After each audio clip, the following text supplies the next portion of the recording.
Ok, donc là on a fait une grande vue, une grande présentation de c'est quoi la céréale, c'est quoi la graine, etc.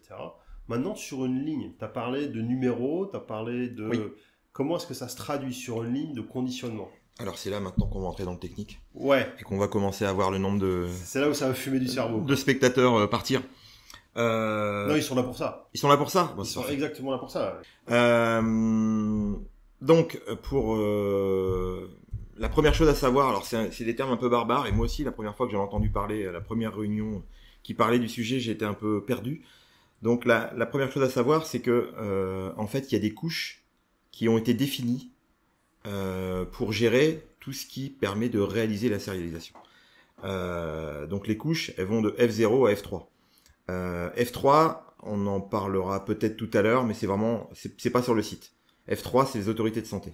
Donc sur un site de production, F3, on connaît pas, on n'a pas, c'est pas nous qui utilisons. Nous, on transfère à F3 et une fois que c'est envoyé, c'est plus nous. F3, c'est la base de données finale. Qui est vérifiée C'est là où tu viens vidanger la base de données qui est utilisée sur les sites pour gérer. Une fois que tu as fini, que ton lot est clôturé, tu transfères et tu as l'obligation de vérifier l'intégrité du transfert des données. Ce F3 que toi t'appelles F3, c'est ce qui sera vérifié à la C'est la base de pharmacie, données dans à la l'autorité de santé à laquelle est connectée l'officine. Très Voilà. bien. Très bien. Et donc après sur site, donc ce que nous on appelle F0, F1, F2. Donc si je pars par la couche la plus basse, la F0, en fait c'est vraiment la couche d'exécution. C'est donc la sérialisation, c'est imprimer des choses, c'est contrôler des choses. Donc F0, ça va être quoi? Ça va être tout ce qui imprime, tout ce qui contrôle. Ce qui imprime, c'est quoi? Alors généralement, ça peut être des marquages laser, ça peut être des systèmes Volqueux, qui sont des cartouches jet d'encre qui ressemblent comme deux gouttes d'eau à ce qu'on a chez nous. Donc ça, c'est pour la partie impression. C'est aussi tout ce qui est imprimante étiquette, puisque c'est souvent du transfert thermique, hein, c'est pas du jet d'encre, mais ça revient au même. Et c'est aussi tout le système de caméra qui permet de contrôler ce qu'on a imprimé, puisqu'on a l'obligation, chaque fois qu'on imprime quelque chose, on a l'obligation de contrôler ce qu'on a imprimé, mais on a aussi la nécessité de ne pas uniquement faire le contrôle, mais aussi de récupérer ces données, de les digitaliser et de communiquer avec la base de données. Donc, on a notre jet d'encre ou marquage laser ou quelle que soit la méthode, voilà, qui va prendre un numéro dans une base de données. Oui. Cette base de données, tu l'appelles comment? Alors la base de données, elle est en F1 et elle est sur la ligne de production. Et donc ça c'est la base, c'est plein de numéros en gros. F1, alors si on va juste une couche au-dessus avant d'aller encore un peu plus haut, F1 c'est le niveau, en fait c'est un petit peu le cerveau qui permet de commander tous les actionneurs qu'on a en dessous, tous les contrôleurs, tous les imprimeurs, tout ce qui va en dessous. Et c'est à ce niveau-là que les niveaux d'action sur la ligne, en fait, chaque machine a un système qui lui permet de communiquer avec quelque chose qui est légèrement en dehors de la ligne et qui a uniquement pour fonction de générer les numéros de série, générer les numéros de série et suivre ensuite leur statut. Et donc, on a en général trois grosses fonctions sur la ligne. Donc la première qu'on appelle le MTS, alors ça c'est dans notre système. Ouais, ça là par contre c'est spécifique à Sushi là. C'est spécifique à Sushi, mais ça revient à ça. Donc il y a un premier système qui se trouve généralement au niveau du système d'impression des étuis, donc ce qu'on appelle la vignetteuse, l'annerie pour les connaisseurs, mais toutes les machines tournent autour de ça. Donc c'est cette machine là en fait qui via la banque la base de données ligne qui gère les numéros de série, gère des trains de numéros de série et ensuite envoie toutes ces données au système d'impression via ce fameux MTS, donc qui veut dire Master Tracking System. Et donc ce système, en lien avec une base qui génère les numéros de série, donne l'info et l'ordre à une imprimante d'imprimer ce numéro de série.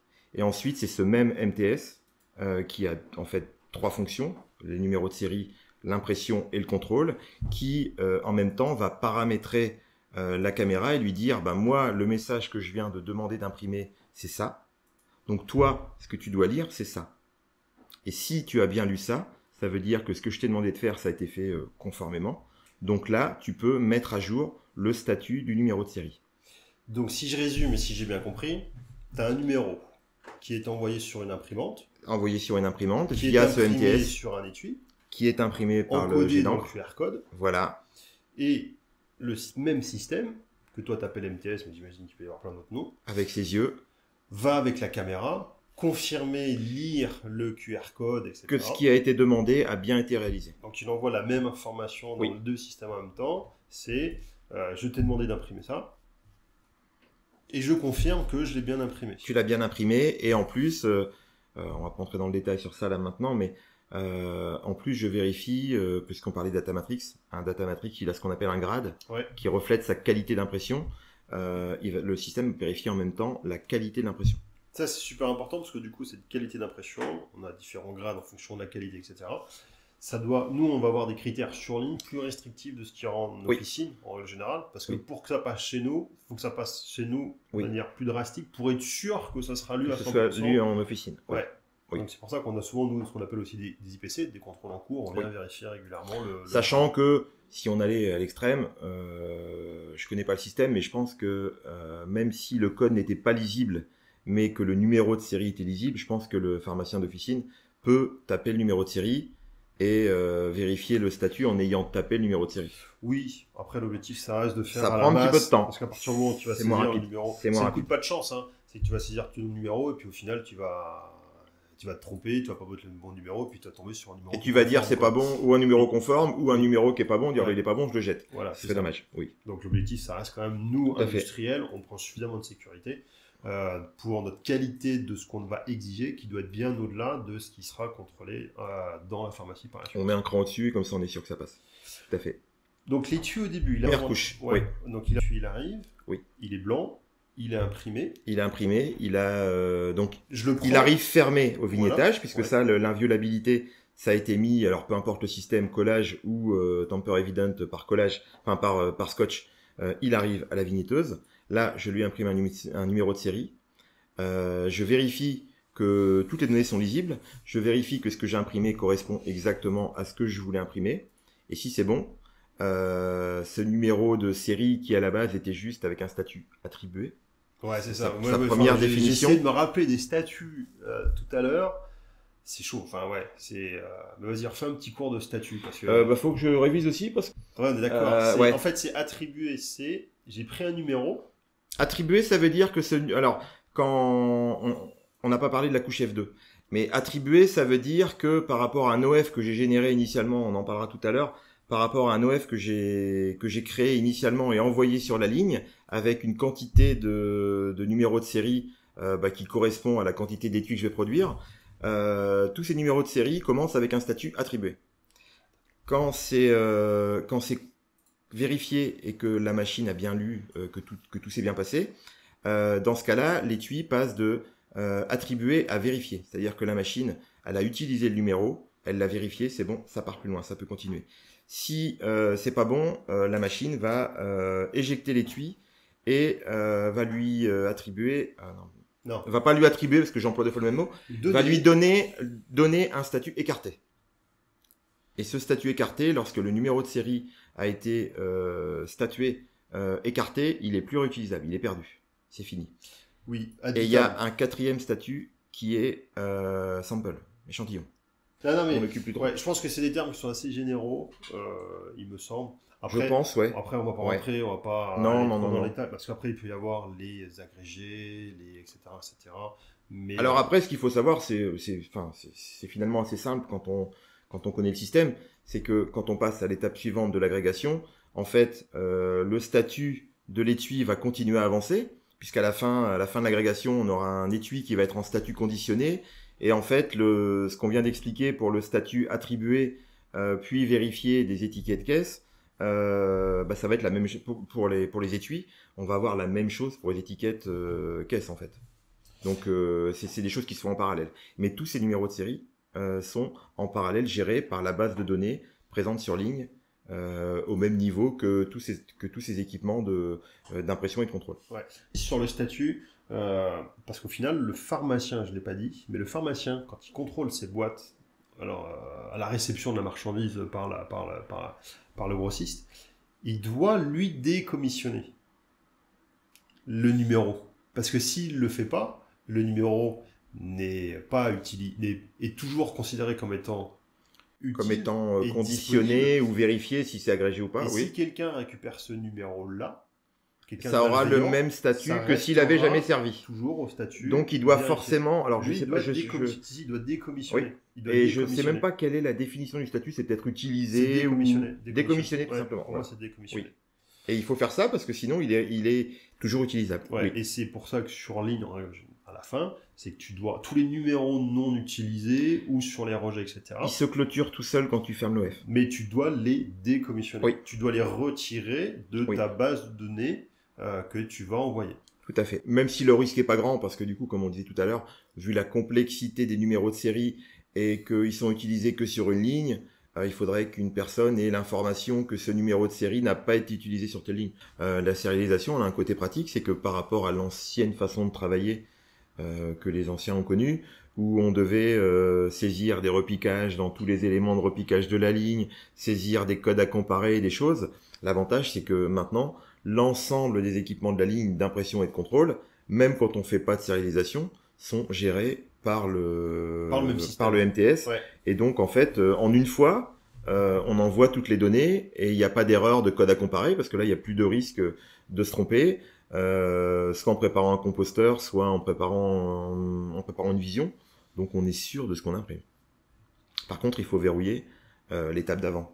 Là, on va retourner vers l'étape de contrôle de la logistique, du QA et de la prod qui génèrent les étiquettes et qui leur font suivre un système de contrôle.